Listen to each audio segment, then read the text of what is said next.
waxaan wax yar idinka siinayaa caafimaadka guud ee wadanka siyaasadaha mataqaanaa loo dejiyay hadda iyo istaraatiijiska mataqaanaa dowladda federaalka Soomaaliya oo dowlad goboleedyaduna ay ka mid yihiin kulligood ay rabaan in mataqaanaa wadanka kan caafimaadkiisa dib loogu yagleelo si adeeg hufan oo caafimaad loo siiyo mataqaanaa ummadda Soomaaliyeed burburkii kadib of course aniga muxuu ahaa waa ka shaqeeyay wadanka intuusan burburin istaalkan banaadir baan ka shaqeynayay dhakhtar mataqaanaa meesha ka shaqeeyaan ahaa jaamacadda ummadda Soomaaliyeed macalinka ah hadda halkee loo socdaa that's the past hadda halkee u soconnaa runtii waxa weeyaan wadanku maadaama uu federal yahay waxyaabo badan oo waxa u baahan mar walba in consultation laga sameeyo si aanu isula fahamno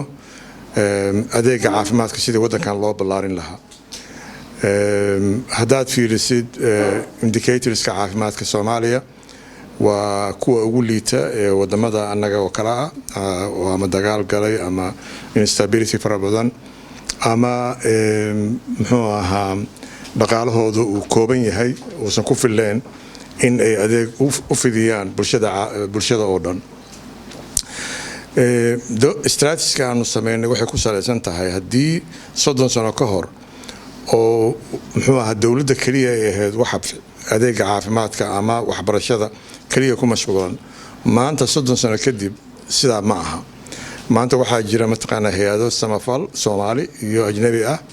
waxaa jira mataqaanaa private sector oo muxuu ahaa aad yani bulshada ugu adeega oo la rabo in laga qayb geliyo xalka aan raadinayno caafimaadka si taa marka ay u hirgasho waxaan u bandhignay dowladaha annaga nala shaqeeya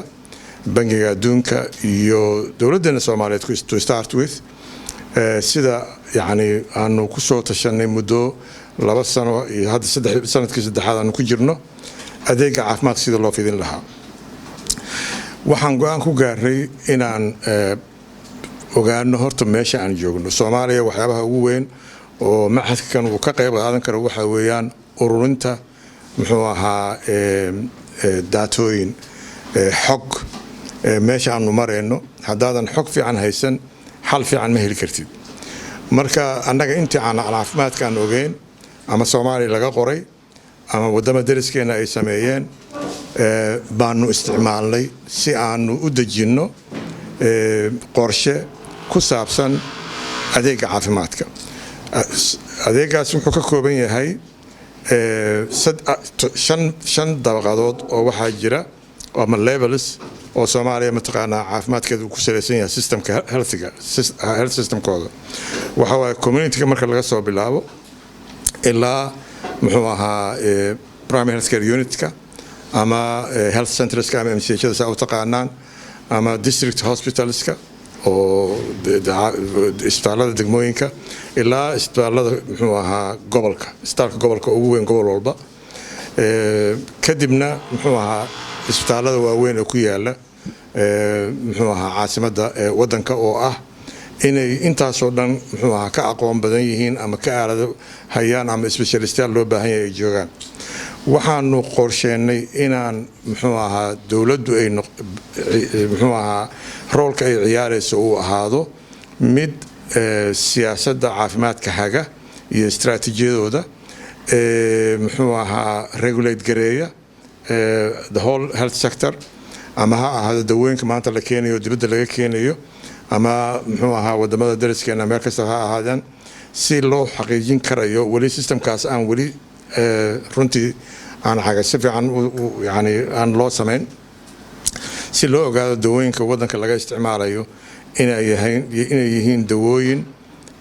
tayo leh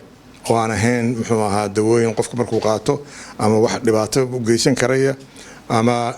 muxuu ahaa aan dawadii cudurkii la rabay in laga daaweeyo uusan ka daawoobaynin marka waxaanu sameynay interventionska caafimaadka adeega caafimaadka packages xirmooyin baanu sameynay oo level kasta laga muxuu ahaa laga bixin doono xirmooyinkaas caafimaadka waxay ku saleysan yihiin xirfadda loo baahan yahay qofka meesha jooga يعني محوها إلا ماشى هوسات كسو بلا بسيط community health workers جوجان إلا specialist hospitalist كا مدول بحر مع عفمات أديك عفمات لو سمي أو هدونا أنو حقيقين كرو إن محوها لبحي عفمات كاس إن كله يدو أنو محوها إنه يعني واحد إسكبدلي محوها indicators كعفمات كا أما يعني برشة أنت بدن هذا وقتين سوماليا عرورت المشهد هذا يدمر كل المشهد ولا أم الراعة أد بيوفر بدنها وكفر بدن هاي أفريقيا أنت هذا كله إلا يستح بقول ومحوها دمر بقول كيكون أنت هذا أفريج كإن أفريقيا ولا محوها سب سهارة أنه هو سجال ولح بقول يسجاشن يلبو بقول كي متقنا كون دمر ومتقنا محوها دلا marka waa yani waa tragedy mataqaana hadaad si u fiirisid una baahan oo yani adeeg caafimaad oo hufan la siiyo roolka marka dawladdu ciyaari doonto waxa weeyaan ma aha adeegi director inay u bixinayso inay kaashato private sector-kii ama ha ahaado ururada samafalka iyo kuwa xataa mataqaana muxuu qofka markuu tago lacagta bixinayo dawladdu for the first time bay waxay sameyn doontaa ayagu ay bixin doonaan kontraadyo oo ay mataqaana siin doonaan direction ilaa maanta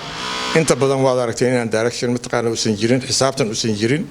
oo ay leedahay waliba lacag dawladda ka imaanaysa oo muxuu ahaa inuu caawiyeen bangiga adduunka la siin karayo hadaa tahay muxuu ahaa agency oo awooda inay waxa bixiso laakiin waxaad bixinaysa ay cad yihiin lana xaqiijin karo inaad bixisay aysan ahayn waxa adigu iska awoodin